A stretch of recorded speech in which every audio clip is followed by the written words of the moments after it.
Hello friends, मैंने love सिमन देश India आधा इंग्लिश आधा ओडिया मैं डेली ब्लॉग को आप स्वागत। चलते स्टार्ट करवा न्यू रेसिपी जहाँ ना हो लेंबू पत्र आलू भजा। लेंबू पत्र को एमती गुंड कर तेल ने तेल नहीं सारापर तेलटा गरम है फुटण पकड़े। फुटणटा भलसे फुटी सारापर लंका ने जे लंका खाऊे नहीं पारे ननेले भी चलो। सॉरी मुझे दुटा कंचा लंका नहीं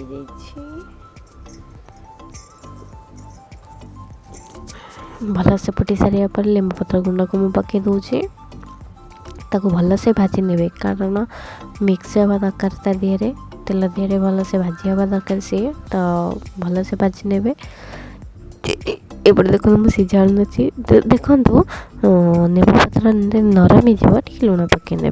एपटे देखो सीझा आलू टे लुण पकई ने लुण पकई चकड़ ने टे लंका गुंड पकड़े।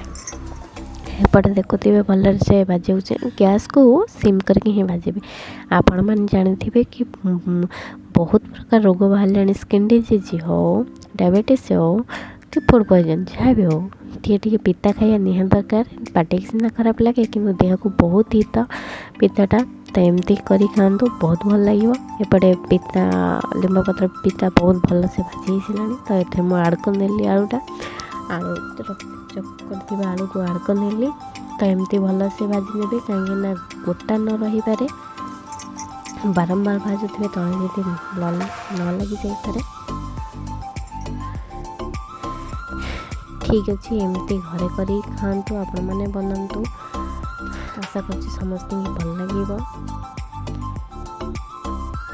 एपटे देखते हो सारा अधा हो सारा देखिए नाली पड़े देखते केमी नाली पड़ी से नाली पड़ी देखु कम्प्लीट हो सारी लिंब पत्र आलू भजा। आज्ञा हाँ आपण मैंने घरे बनातु टेस्ट करूँ हाँ कमेंट करें। रोची नमस्कार।